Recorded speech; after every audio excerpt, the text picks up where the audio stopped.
എനിക്ക് കിട്ടുന്നതൊന്നും അധികം വേസ്റ്റാക്കി കളയാറില്ല കേട്ടോ. അപ്പോൾ ഇതൊരു വളയുണ്ട്, അതേപോലെ ഒരു ഗോൾഡ് ലേസും ഉണ്ട്. അപ്പോൾ നിങ്ങൾ വിചാരിക്കും ഇതെന്താണെന്ന്. അപ്പോൾ ഈ ഒരു പഴയ വളനെ നമുക്കൊരു ന്യൂ ലുക്കാക്കി മാറ്റാം. അപ്പോൾ അതിനിവിടെ ഒരു B7000 ഒരു ഗ്ലൂ ഉണ്ട്, അതേപോലെ ഒരു ഗോൾഡ് ലേസ് ഉണ്ട്.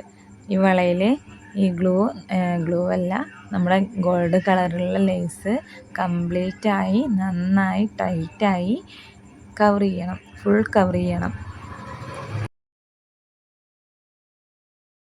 ഓൾമോസ്റ്റ് എല്ലാം കവർ ചെയ്ത് കഴിഞ്ഞാൽ നമുക്ക് ഈ വളയുടെ ഫൈനൽ ലുക്ക് എങ്ങനെയുണ്ടെന്ന് നോക്കാം. നിങ്ങൾക്ക് ഇഷ്ടമായാൽ ഈ വീഡിയോ സബ്സ്ക്രൈബ് ചെയ്യുക, അതേപോലെ ലൈക്ക് ചെയ്യുക, കമൻറ്റ് ചെയ്യുക.